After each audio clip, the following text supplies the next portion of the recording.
Come on in, y'all. Let's have a little chat. Okay? How everybody doing? Ooh, child. I'm gonna at least try to like wait maybe into like the 5 minute mark and then we can like get into everything. So we're gonna be like covering like maybe like a few topics.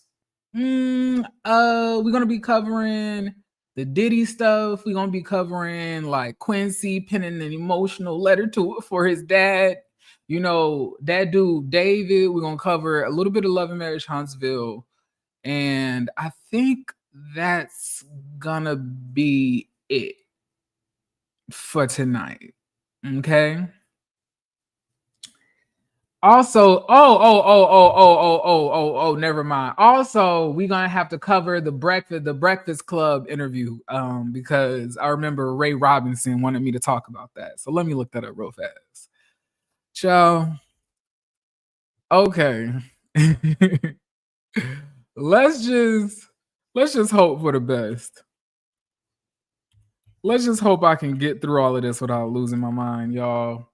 Y'all want to know something? I am in one of those. I'm in one of those, valleys right now when it comes to like making content. I feel like, when you do YouTube, you have like different valleys, peaks, and stuff like that. Time when you feel like talking, times when you don't really feel like you want to say anything at all, and you don't really want to make content, but if you don't, YouTube is gonna snatch you up out of the algorithm like they have for me. Child, if you ain't making at least 2 to 3 videos a week, baby, you are going to be exited out of the algorithm. Okay. And I'm not one of those people that can just make a video whenever I please, and I'm just always gonna get like a whole bunch of people to watch me. You know what I'm saying? Now, I can say that as far as views go on my lives, like they're consistent between like 1 to maybe 5K. I can get that. What's up, Keisha? What's up, Darnett? What's up, Scummy? What's up, Cam? How y'all doing? But like, yeah, you have to like constantly keep yourself like making content even when you don't feel like it, right? Because like, unfortunately for y'all, Jeremy Speaks is not one of those people that can just auto generate videos whenever he feels like it. I just can't. Like, I need breaks. I be going through emotional ups and downs throughout the week. Like, listen, I like to think of myself as like a really calm person, but I can get agitated real easy. If you met me in person, you know that like I'm very even kill, very calm, but it really don't take much to get me irritated. And when you got work on top of that, by the time I come home, my attitude is already in the dumpster. And I feel like if I'm supposed to come on here, I should be having good energy. I feel like I should be able to put a smile on your face, because that's a lot of times what y'all watch us for. Y'all don't want to watch us to be more depressed. You know what I'm saying? And it's not to say like I don't matter. It's just to say that in the grand scheme of things, I understand that content a lot of times are beacons of upliftment for people, right? So yeah, be all listen. How y'all been? What's been new with y'all? Like, nah, for real though. I can get real agitated. Like, it don't take much. Like, I remember last weekend we were on our way to the airport to drop me off, right? Me and Jamar. And like this lady, like she was one of the, one of those like people that scoots you, like that scoots the cars to like keep on going or whatever like that. So there were cars like merging into this one section. And like this lady decided to just walk as slow as possible to block that section. I was like, why is she blocking this section? At first, I didn't know that's what she was doing, but she was just walking so slow. And I was like, well, what the? I'm sorry. can't cuss. I was like, well, why is she walking like this? Like, what's going on? I was this close to pulling down that window and cussing her ass out. But then I also remember I don't really cuss women out anyway. So I can't really do that type of stuff. But like, yeah. But y'all listen. Child, I looked on I've been looking on social media for like the past couple weeks. And I was like, damn, it's so much shit going on. Like so much, so much. Like young Miami writing letters calling Diddy a good man. Dame Dash is out here feuding with Charlemagne at the Breakfast Club, still using gay as a way to diss people. Like this is 1992, you know.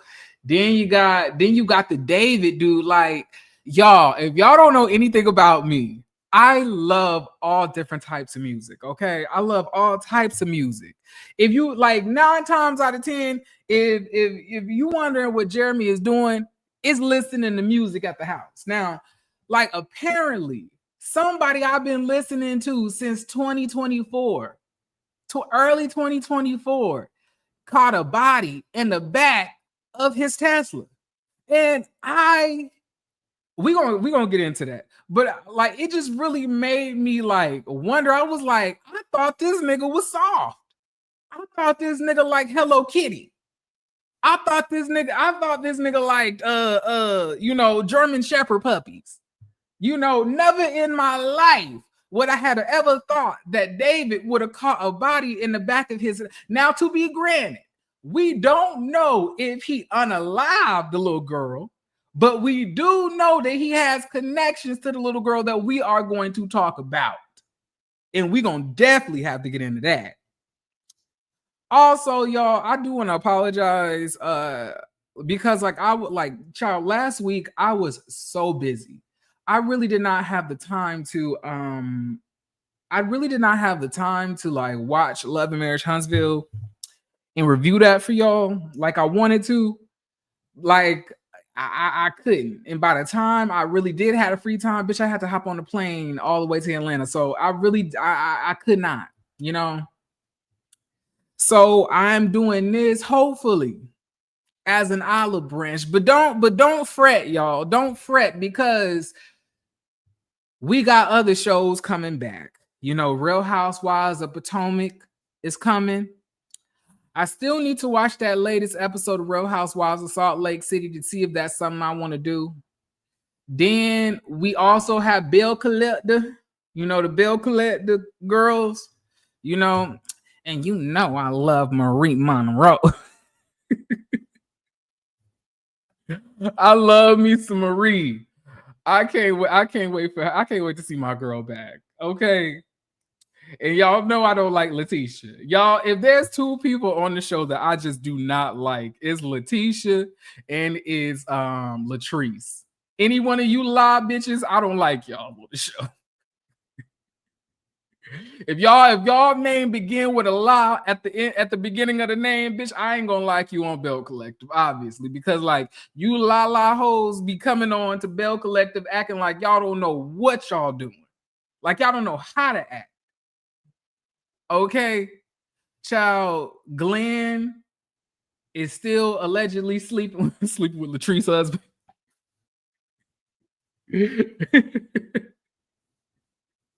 And we got a lot to talk about, right? But like, you know, before I get into everything, I want to say this, y'all. It takes a real dirty bitch to completely hear all the stuff that had happened during that Diddy trial and write this nigga a letter for his character, calling him a good man. And I'm gonna have to get in that ass, Young Miami. I really don't cover Young Miami like that, y'all, because I just don't find any interesting thing about Young Miami to talk about. Okay, I really don't. But apparently, she wrote a letter in support of, Sean Combs. So I'm gonna go to the Rolling Stone because I tried to go to Vulture, but they want me to pay, and I'm not doing that. I'm not paying them for words. So let me share my screen, child. Let's share the screen. And we maybe not get into how y'all feeling about this current season of Love and Marriage Huntsville as well. Okay, we might get into that if if y'all are up for it. Okay,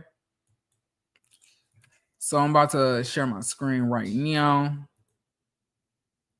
Now, there we go. So reports are saying Young Miami calls Sean Combs loving, genuine, supportive in a sentencing letter. The City Girls rapper who dated Sean Combs for 3 years was one of 75 people to submit letters on the mogul's behalf before his sentencing on the prostitute charges next week. I can't wait to see how this goes, y'all. I really want to see what it's gonna give in. So following CNN's, oh wait, did I put my stuff on the screen yet? Okay, I did. Just making sure y'all can see. Following CNN's airing of Combs' beating of Cassie in a Los Angeles hotel room, Combs claimed to have hit rock bottom in a video he posted to social media. Had to go to therapy, go into rehab, and ask God for mercy and grace. It's so funny how you motherfuckers, every single time y'all get caught up doing the fuck shit that y'all do, that's when y'all want to go to God. Y'all want to lean on Jesus. Y'all want to go down by the riverside. Y'all want to lay down y'all burdens to God when y'all get caught or have to be held accountable for all of the fucked up shit that y'all be doing. Mainly the women.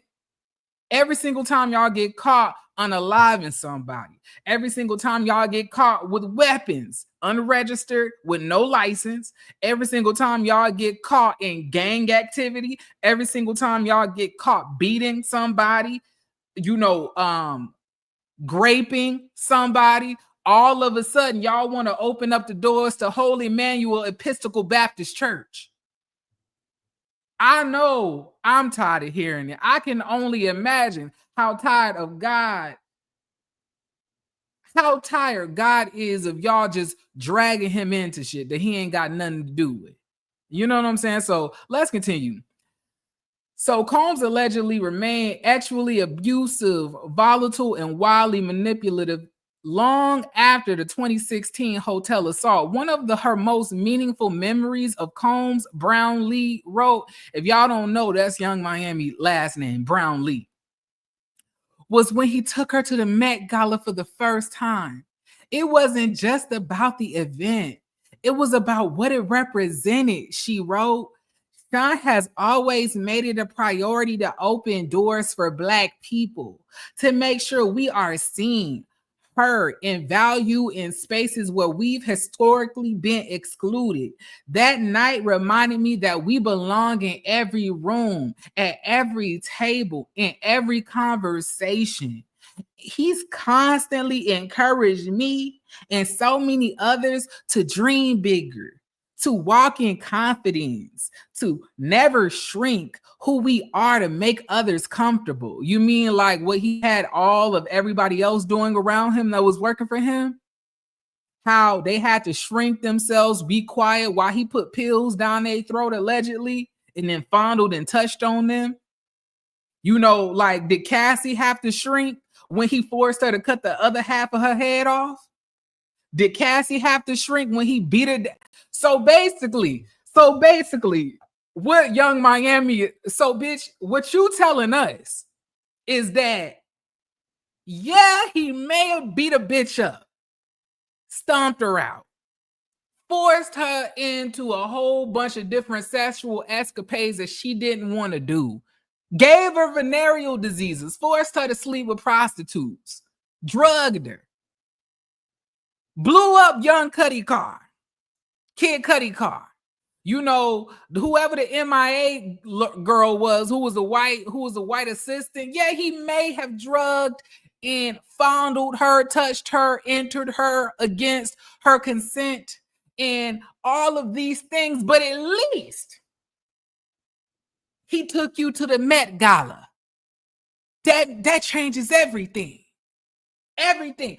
Yes, he may or may not have been hiring and bringing prostitutes across state lines to be sleeping with Cassie and the other hoes who he was blackmailing for, like, for their rent and stuff like that. Yeah, he may or may not have extorted Cassie mama for $20,000 and she had to put out equity on her home because he was threatening to put out all the revenge corn that he had recorded of her while they was doing the free calls. Yeah, he may or may not have beat everybody that's worked for him at least one time. Maybe or maybe he may not have, graped a lot of these women. But you want to know what? He took me to the Met Gala where there's so many black people that Diddy opened the doors for to be there. Did Diddy do that? Did Diddy do that? Because who the fuck on Bad Boy that be going to the Met Gala? Or so you basically saying just because he took you to the Met Gala, fuck what everybody else been going through that that they've been through, right? Is that what we're is that what we're to hear from you, Young Miami? It's a special place in hell for bitches like y'all that can hear how somebody has victimized, abused, tarnished people from the inside. And you don't care anything about how he treats those people because it's all about how he treats you. It's a special place in hell for bitches like y'all. I promise. It really is.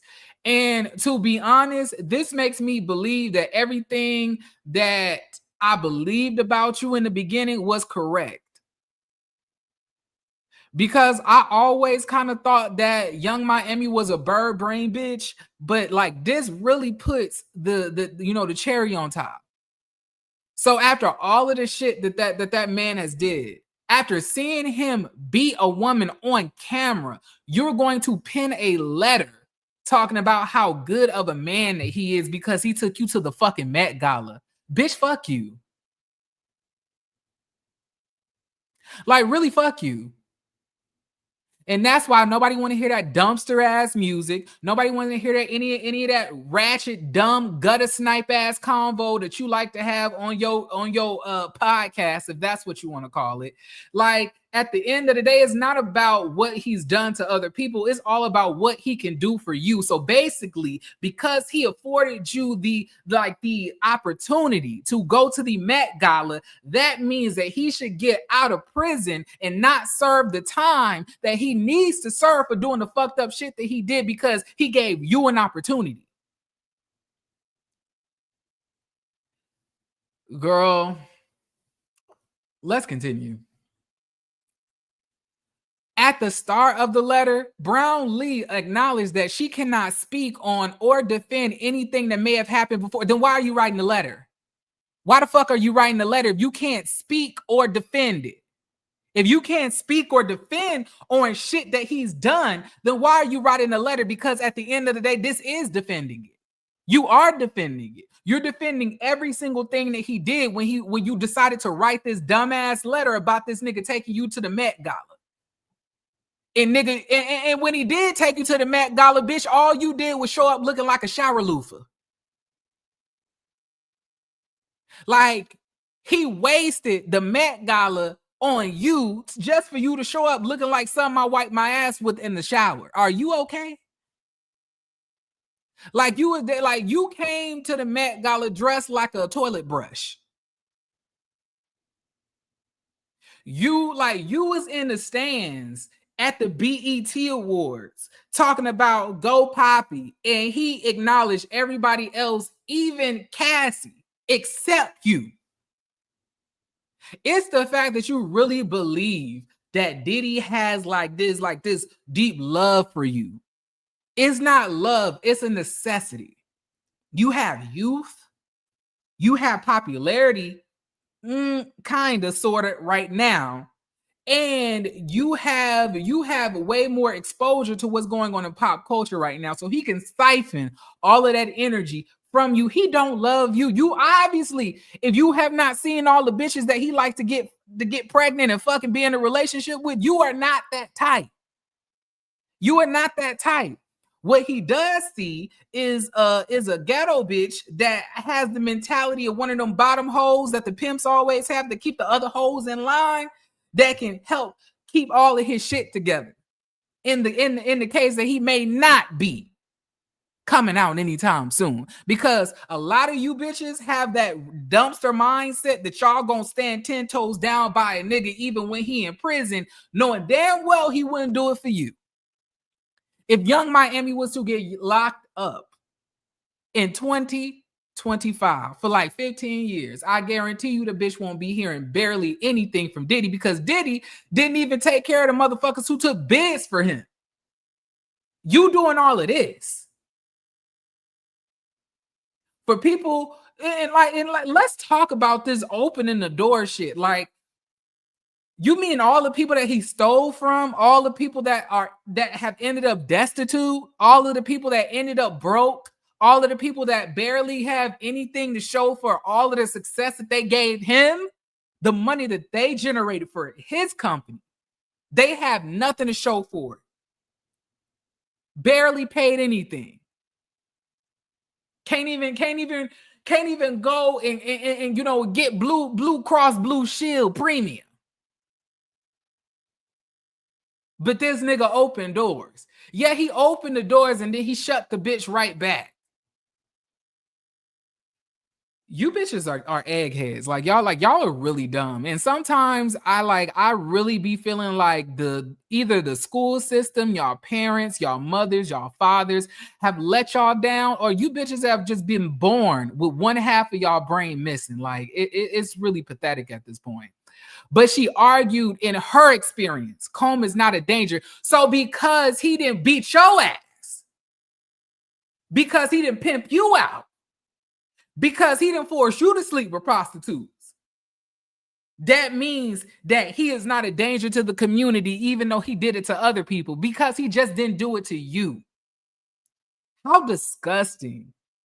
How fucking disgusting do you have to be? How selfish do you have to be? How fucking narcissistic do you have to be to even say that shit?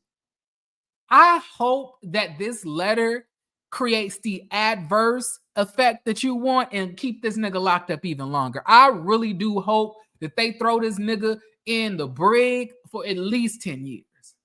Just off of your letter alone.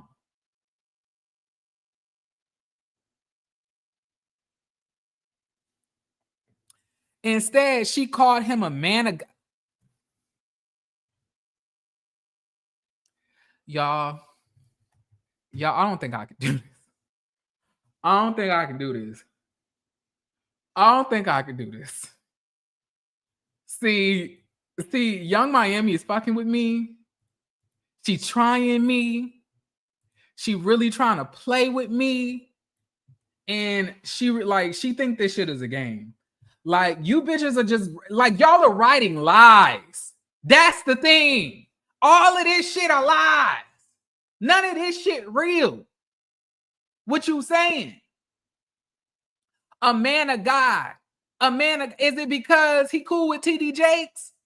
And ain't TD Jakes battling a whole bunch of different accusations of child grooming himself? A man of God, someone who uplifts, supports, and inspires those around him to be better mentally, physically, and spiritually. At what point was he inspiring bitches to be mentally, physically, and spiritually better?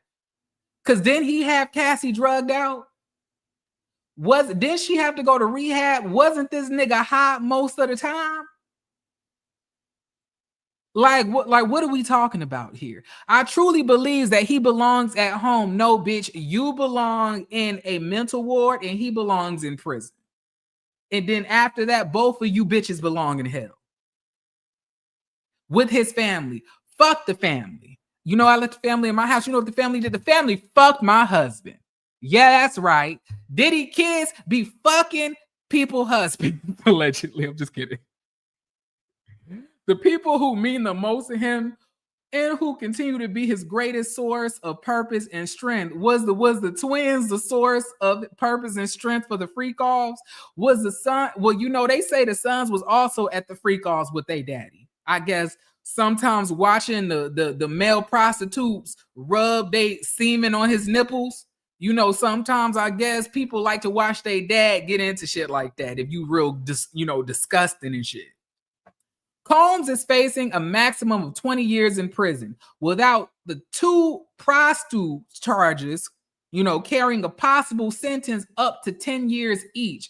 His lawyers, however, are arguing that he deserves no more than 14 months, which would essentially amount to a sentence of time served, ensuring his immediate release. It's the audacity of y'all. It's really the audacity of y'all.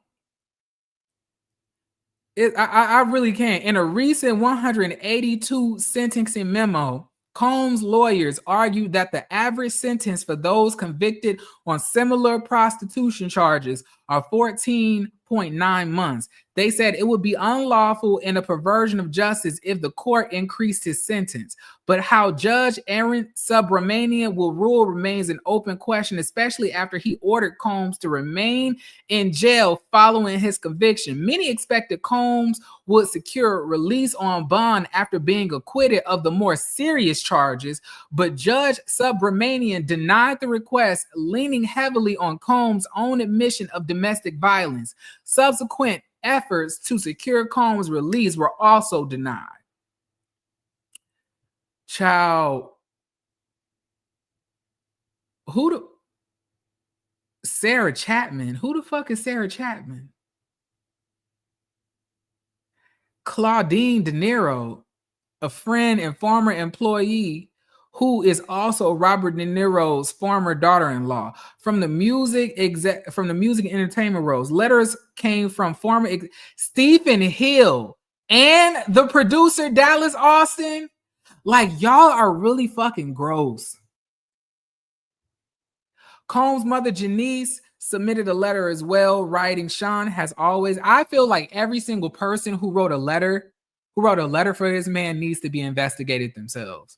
I feel like everybody who wrote a letter saying that this man is nice, that he deserves to get out after hearing all the shit that they heard, need to be investigated, because that lets me know that y'all feel that all of the stuff that Diddy did was okay.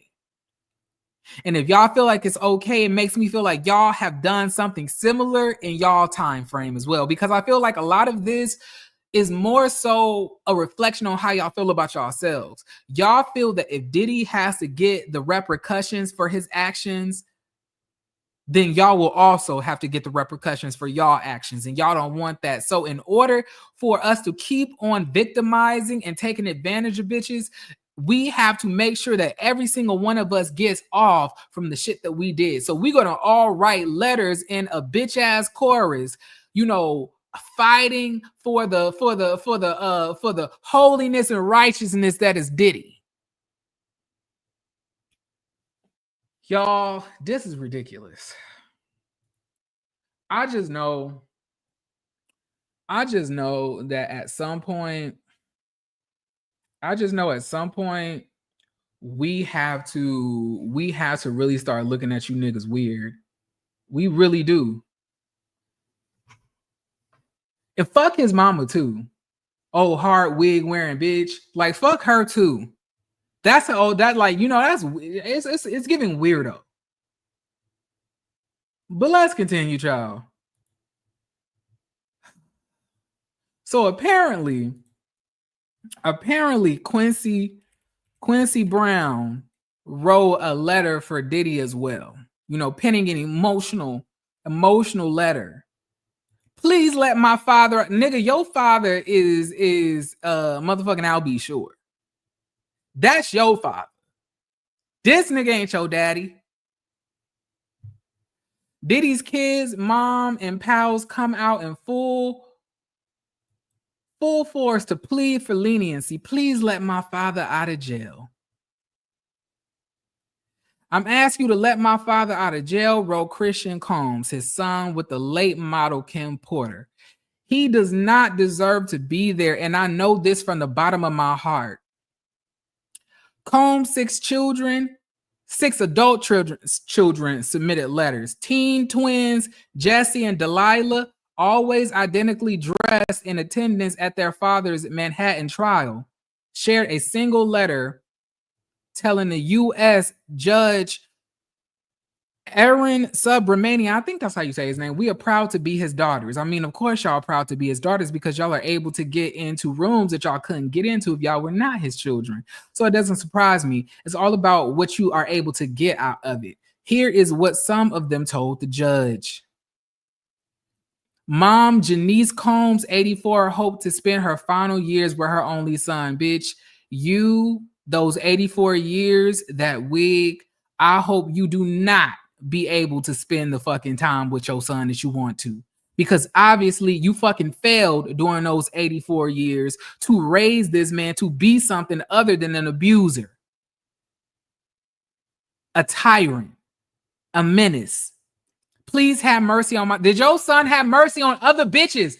This is what pisses me off, y'all. People be wanting motherfuckers to give them mercy, be wanting people to give them like leniency. But did you give leniency to other bitches that you were fucking? Did you give leniency to those? Did you exhibit leniency when Cassie tried to fucking leave and you extorted her parents and held ransom for $20,000? And they had to put out equity on their motherfucking house. Did you offer them leniency? I guess the leniency was because you gave them the money back after they already took out the fucking equity. Fuck every single one of you Combs bitches. Fuck all of y'all. The grandmama, the sons, fuck the daughters too. Fuck them too. Fuck all of y'all. Fuck Young Miami. Fuck Dallas Austin. And fuck you, Dallas Austin, anyway, because you an old nerdy, like fucking Squidward faced ass nigga that had fucking Chili crying, singing Creep in the fucking studio booth. I remember the TLC movie. Fuck you too.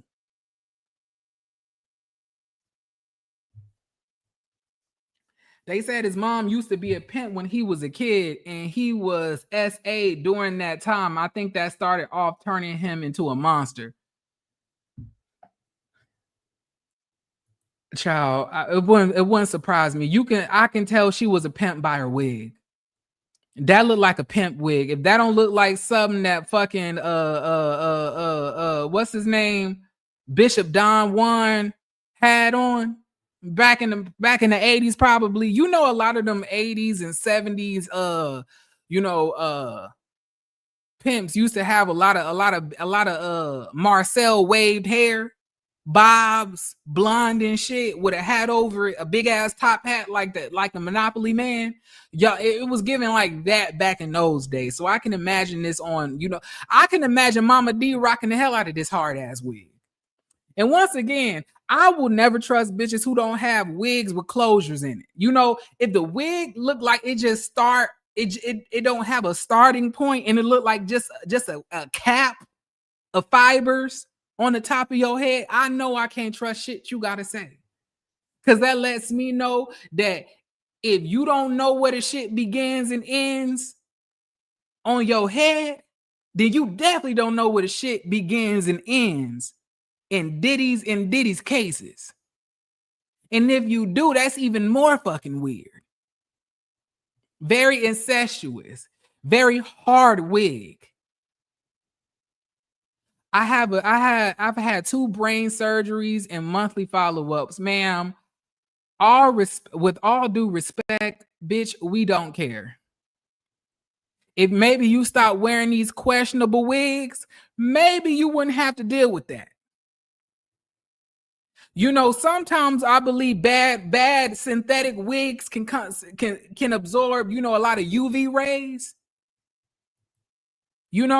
Sometimes I really do feel that a lot of these wigs that don't have closures, and they made out of these synthetic fibers, absorbing a lot of that UV ray straight to the scalp, and it just staying there because it don't have like a way out through a lace. Sometimes I feel like it creates sometimes of a radioactive convection, right?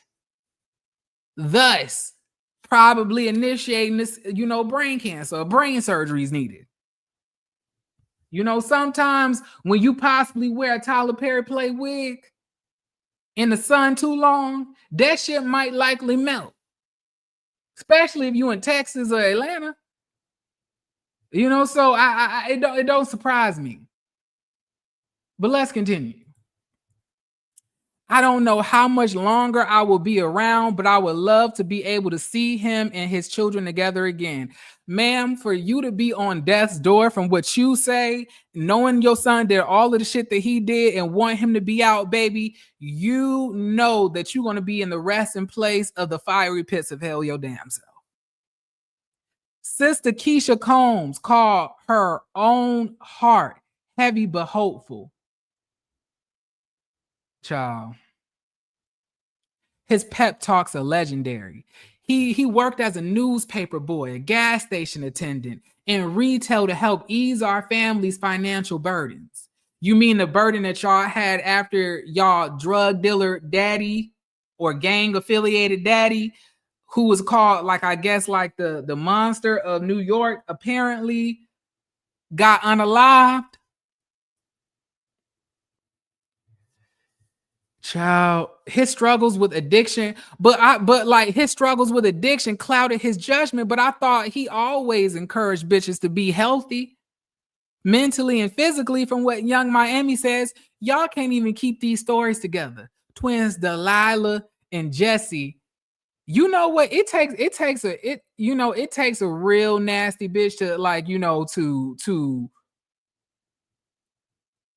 to have to force the daughters to do this, because you just know the daughters were forced in this, because it was getting so disgusting that y'all cried, and y'all at some point y'all wasn't even coming back to any more of these things because y'all were hearing the fucked up shit y'all daddy was doing.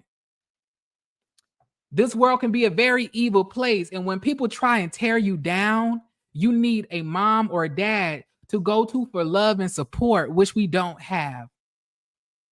Babies, your daddy is the evil place in this world. Your daddy is one of the evil places in this world.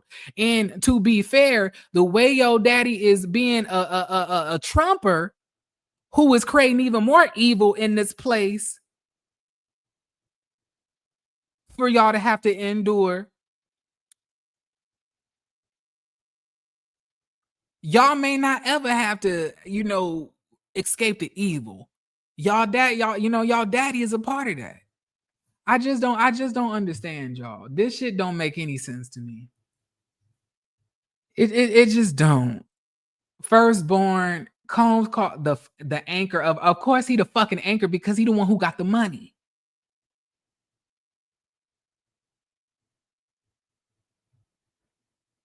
Y'all, I really can't read no more of this shit.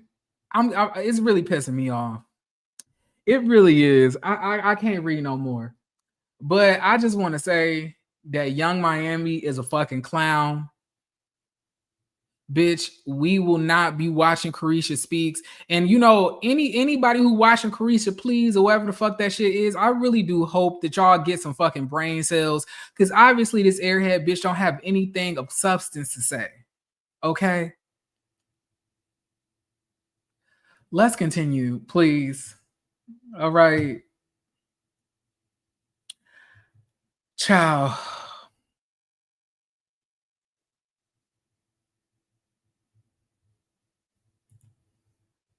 Apparently, college student sues Omega Psi Phi fraternity for alleged hazing, claims during intake he was severely injured, causing him to have to relearn to walk.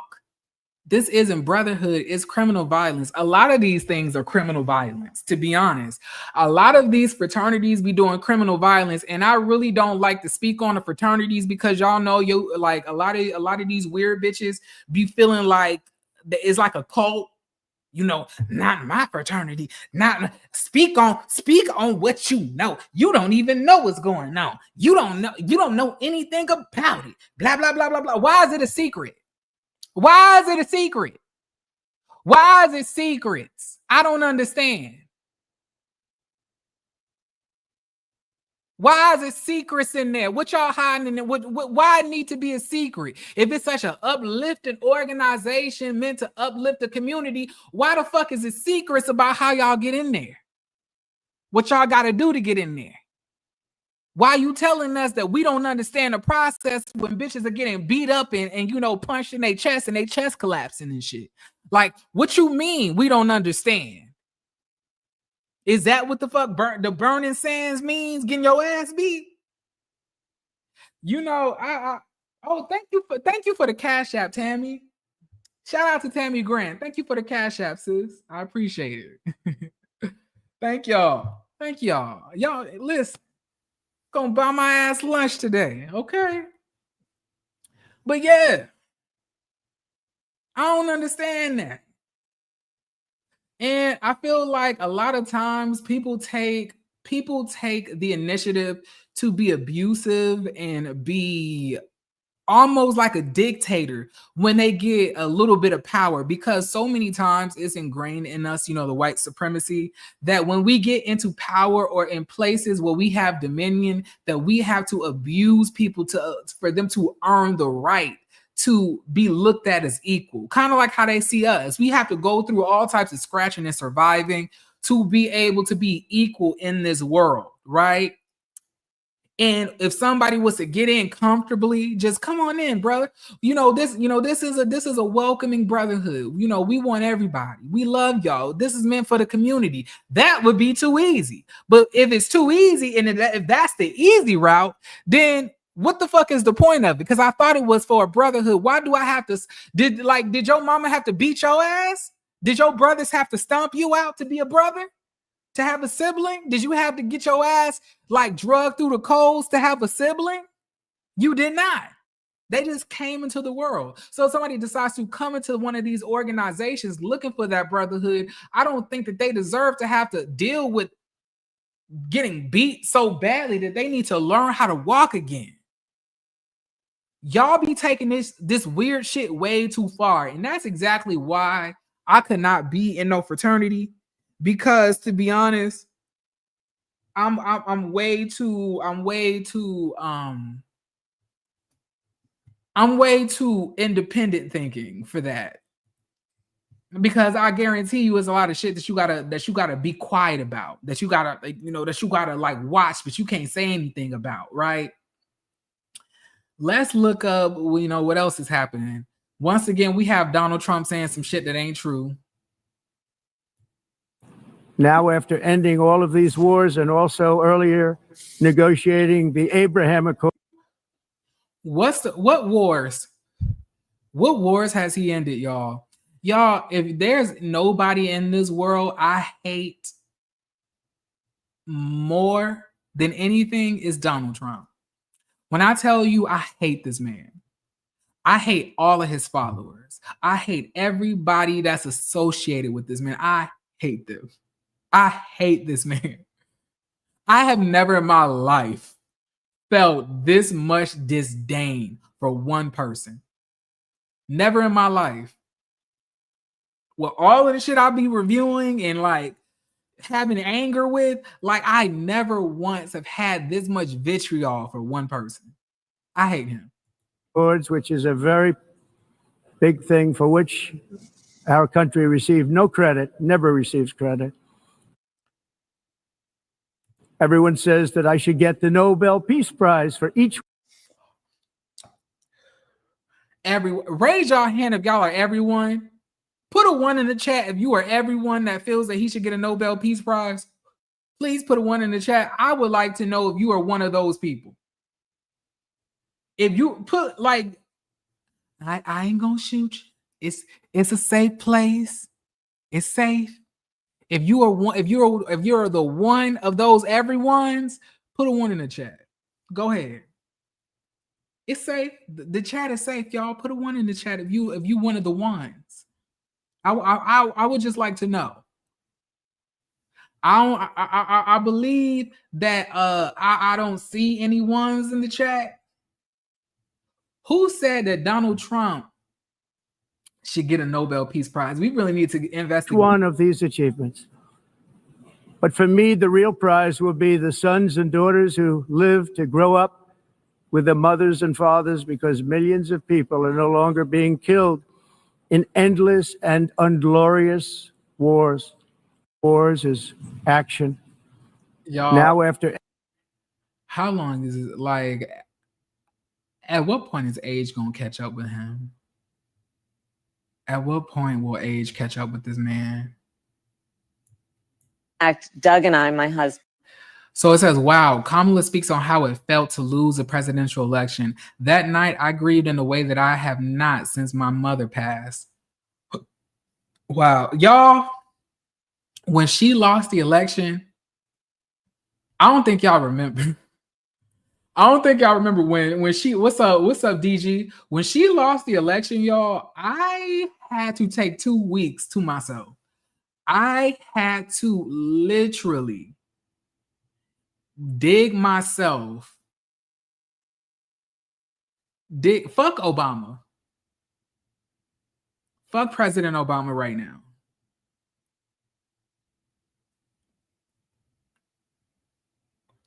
I hear what y'all saying, because President Obama has one, but based on what that whole Charlie Kirk thing and hearing Obama talk about it, fuck Obama. Fuck him.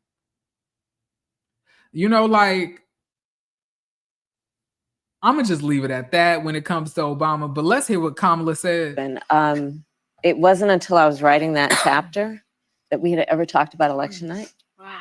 Oh, We had never talked about election it night. felt traumatic. It was that traumatic. We had never talked about election night.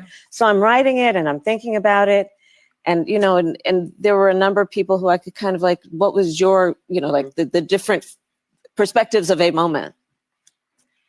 And that's when Doug told me that he had been out campaigning with my brother-in-law in Pennsylvania, and we met back up in DC. And I remember him being a little out of sorts, but there was so much happening. But on his way back from a rally where there was an incredible amount of enthusiasm, people on the ground were like, we got it, we're going to do this. And then they talked with a mutual friend of ours who was over at Fox News in the war room, who had been hearing about data that suggested things were not looking great in Pennsylvania. And the way I write about it, I mean, my poor husband, so he didn't want to put that on me. He went upstairs and he basically went in the shower and prayed that it was not going to be a bad night. And it was, my family was there, everybody was there. I've always on election night done family and friends and dinner. But that night, I grieved in a way that I have not since my mother died. Wow. And the pain was, it was not at all about losing a race. I knew what it was going to mean for the country. I was going to say for the family. And that's how I felt, for the country. We all agree. I knew what it was going to mean. Yeah. And that was my main point when Kamala had lost the election. That's why I was so emotional, because I was like, y'all uneducated bitches have no idea what's about to unfold. Y'all don't know how bad things are going to get. And I remember I think I even did a breakdown of the Project 2025. I did a breakdown of it. I was saying this is going to be a hellscape for so many of us. And I was like, young Black women, young Black men, Black, brown, LGBT, other minorities, brown people, Asian people, so many of us will feel the brunt of this decision. for y'all to make these baseless accusations against her. You know, oh, she locked a whole bunch of black men up. Oh, you know, she not talking about reparations. Oh, you know, she not really here for the black man. Oh, you know, Kamala, what has Kamala done for us? Kamala has done way more for us in her 4 years as a vice president than President Trump has done for any of us during his now going on 8 years of presidency. And for y'all to question her race, her ethnicity, all of those things, her blackness, y'all want to invite every motherfucking body to the cookout. But as soon as this black woman was geared to become a president, y'all couldn't let that self-hate go. 20% of black men voted for Donald Trump. And I don't give a fuck if it was 80% of y'all who did not. 20%. The fact that like 20% of y'all in this country voted for Donald Trump. You're uneducated, you're a swine, and anybody who decided to sit on the couch say that, you know, it's no difference between the two.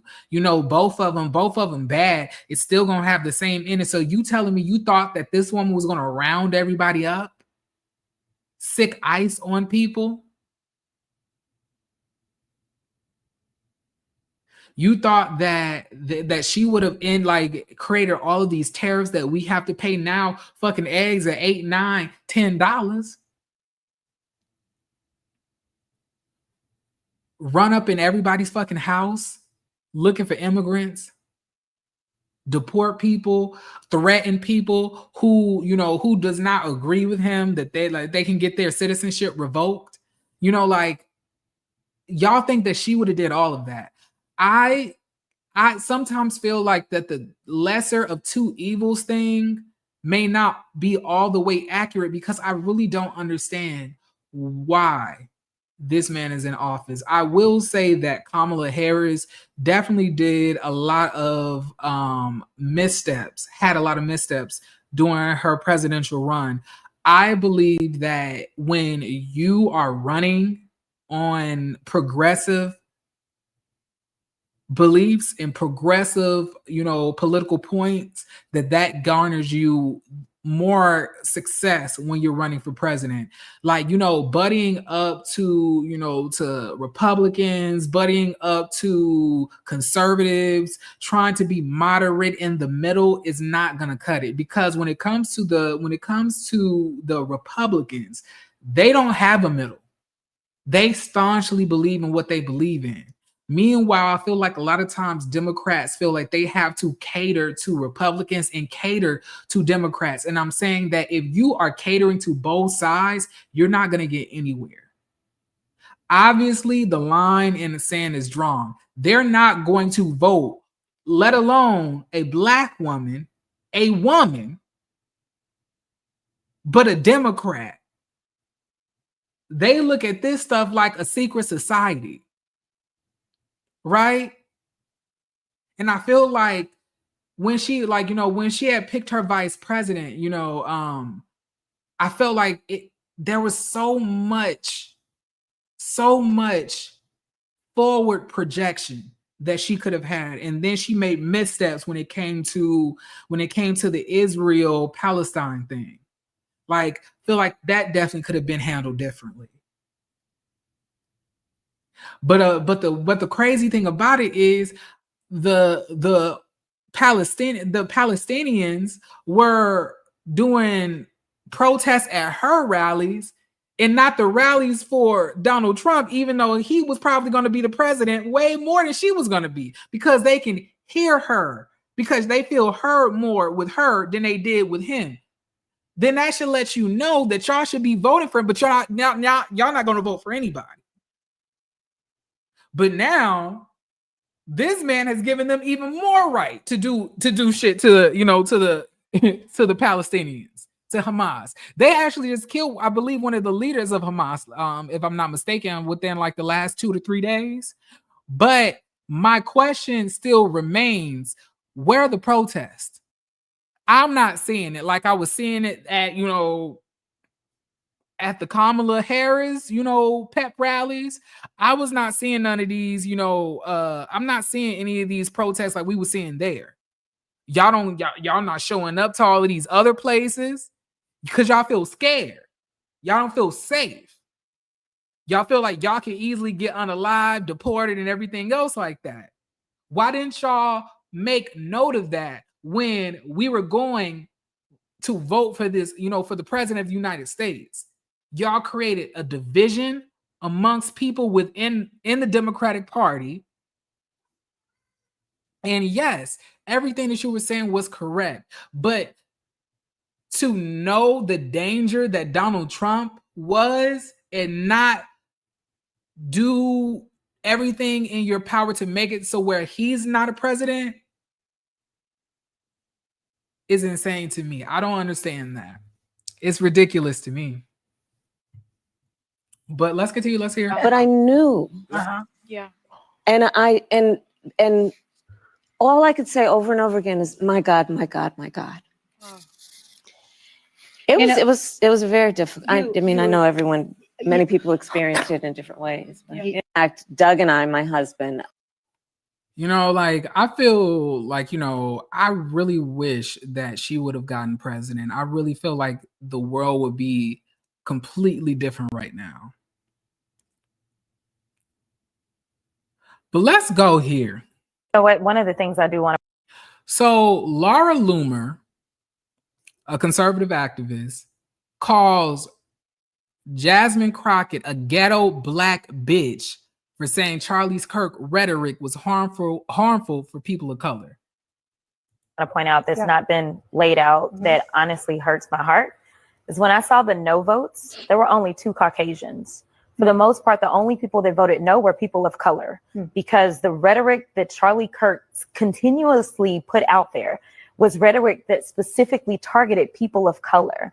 And so it is unfortunate that even our colleagues could not see how harmful his rhetoric was specifically to us. And one of the things I do want to point out that's not. What was ghetto about that? I didn't hear anything ghetto. I feel like a lot of times when it comes to black women expressing themselves, when it comes to black women, even when they are educated, and oftentimes black women are educated because they have the highest percentage of I believe graduation from college statistically within the last 10 years. But it's almost like the automatic thing for you to say is some racist shit. You puffer fist face bitch. For you to even y'all, Donald Trump is giving a lot of these bitches audacity. For her to look the way she look, for her to sound the way she sounds, bitch, I am scared looking at this photo. This is it's definitely giving jump scare. For you to call her a ghetto black bitch is y'all, I'm trying. I'm really trying not to say real disgusting shit, but some of you bitches need to get beat up. Y'all feel way too comfortable. And I really want us as black people to really be aware of our surroundings, protect yourself, always be armed, licensed, of course, but armed and prepared for anything because these bitches are getting a lot of audacity. They're feeling very emboldened to speak like this. A ghetto black bitch. And this bitch has so much connection to the Trump campaign, to the Trump administration. This is who they connected to. Y'all better get prepared.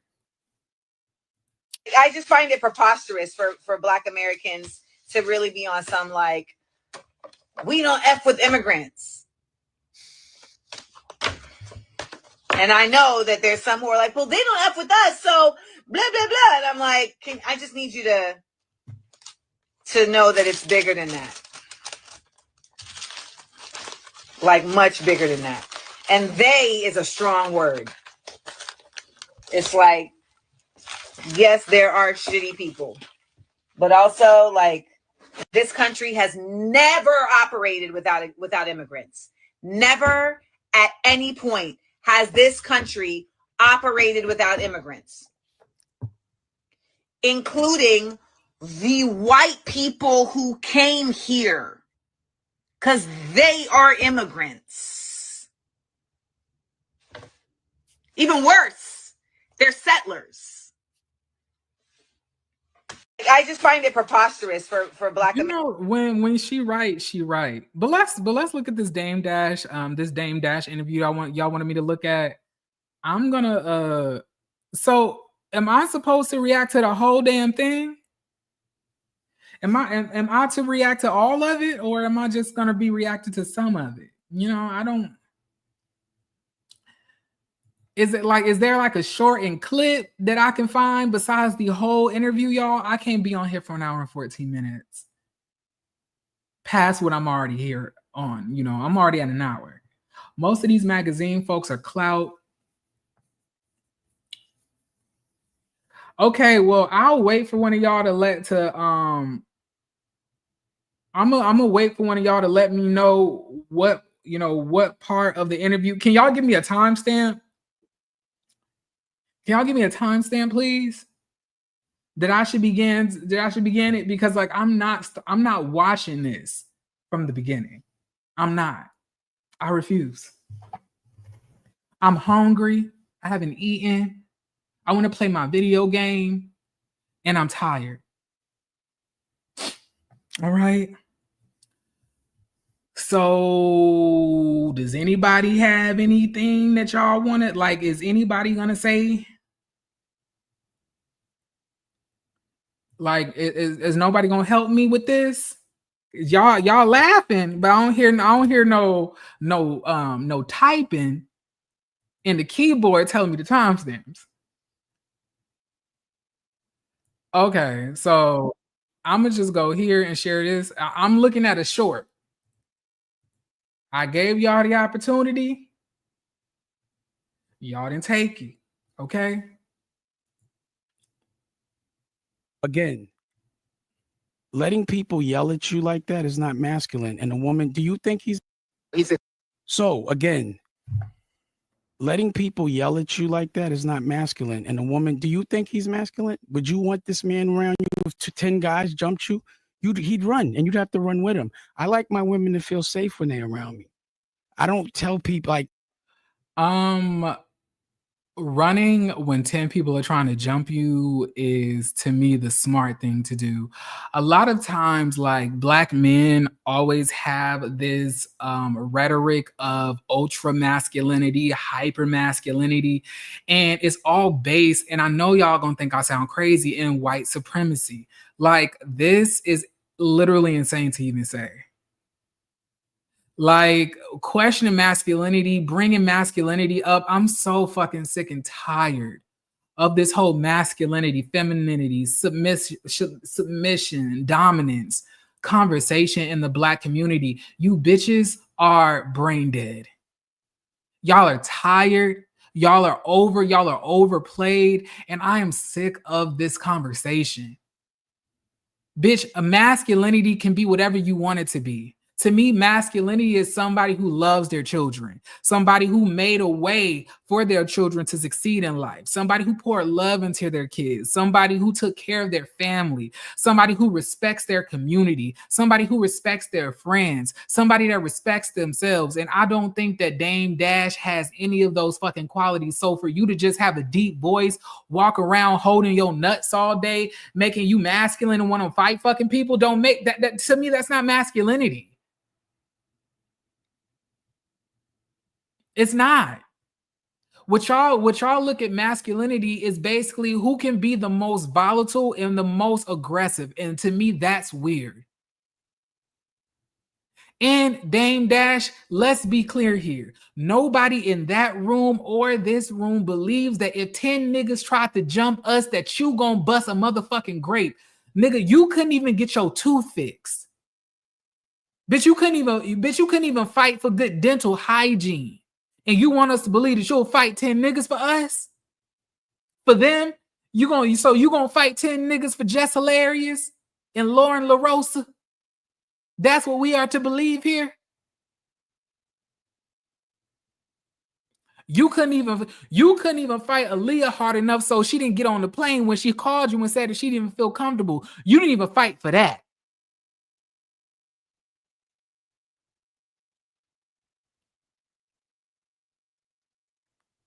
You could have told your baby, listen. Like, you ain't in a rush. You know, New York Fashion Week gonna always be there, baby. Just take a commercial flight.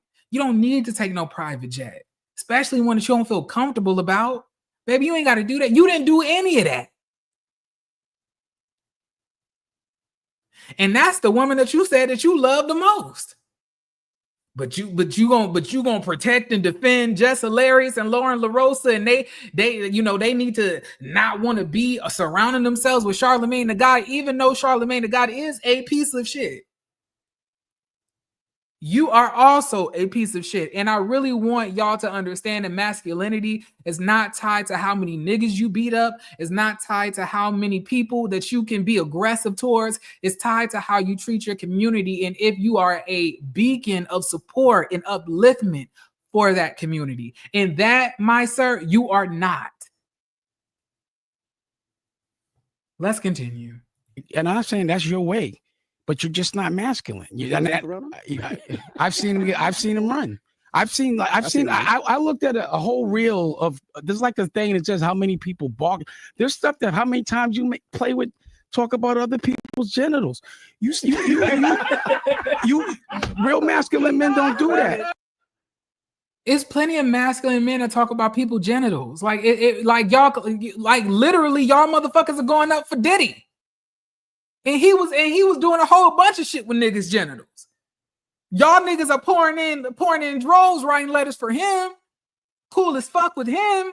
So what you talking about? It's always when you don't like somebody or when somebody spites you or says something that you don't like that you want to take shit into consideration. And when people have money and power, y'all don't give a fuck what they do.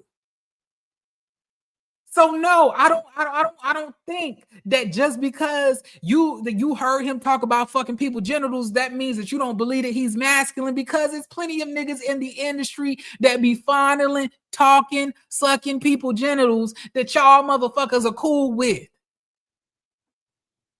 And I know a lot of masculine ass gay niggas who fondle, talk about genitals, but will beat your ass. You couldn't even sense no femininity in these niggas, but they like niggas. Why do y'all feel that just because somebody may like the same sex, that is an affront to their masculinity and in their manhood? What the fuck is that about? Like, I can count on my toes, my fingers, shit, the little bit of follicles I have on my scalp, the amount of gay niggas that can beat your ass if you approach them the wrong way.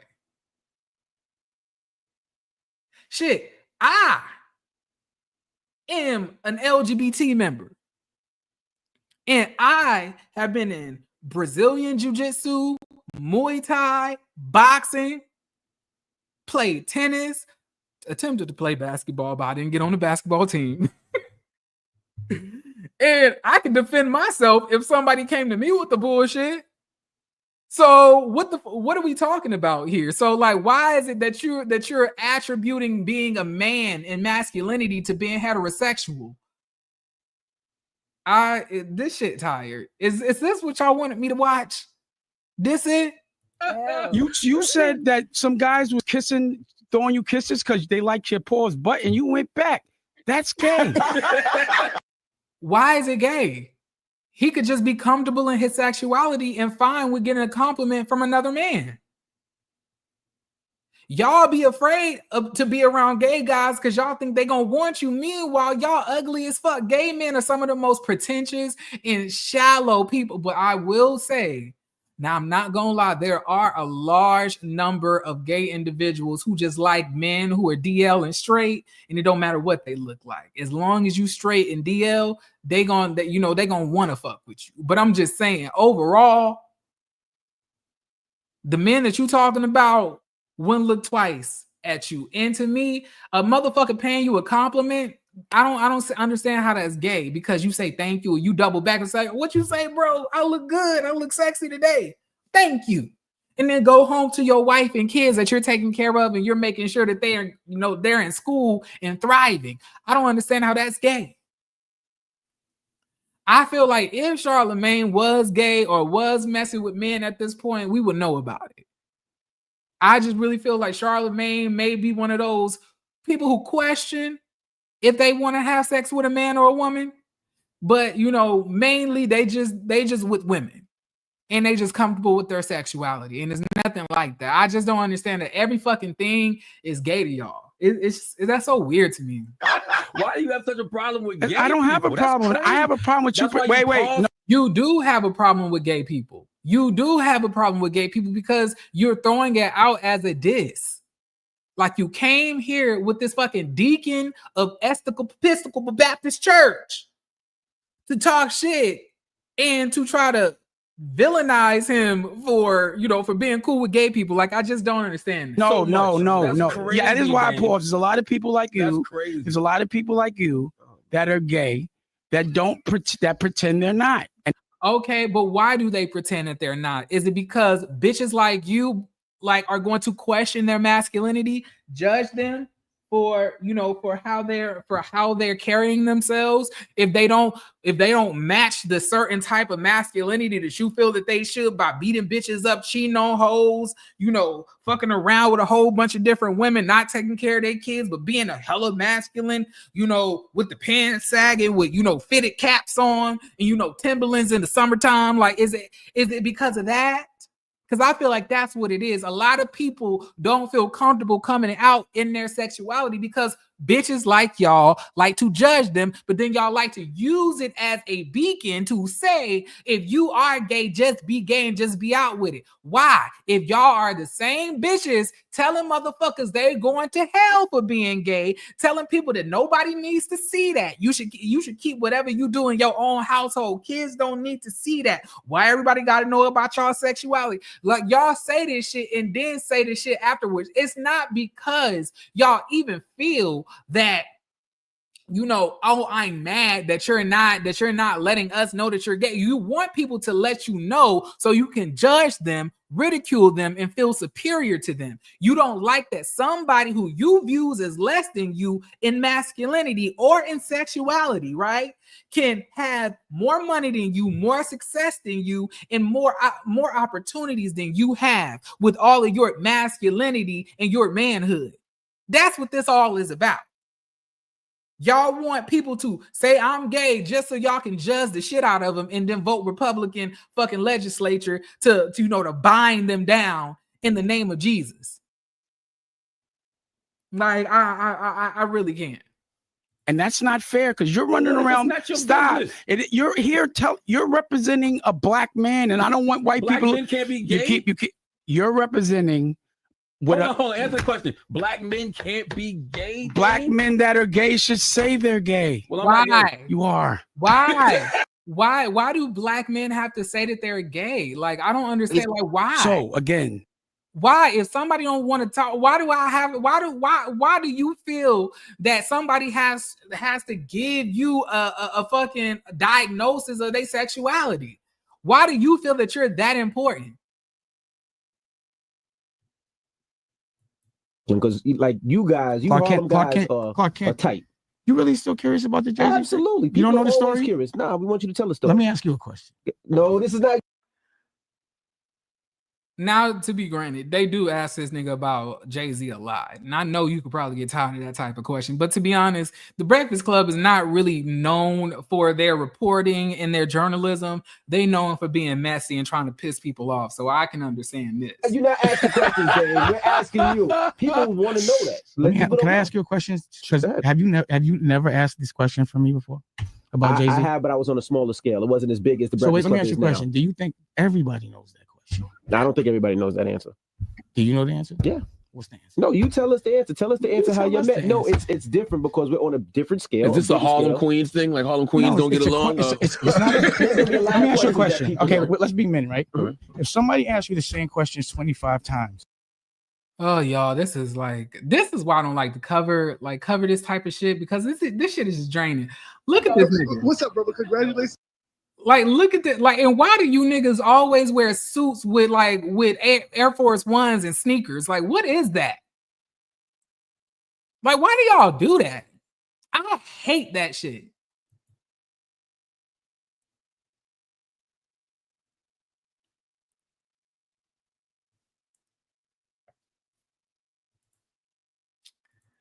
I'm looking to see the shit that y'all talking about with the Breakfast Club.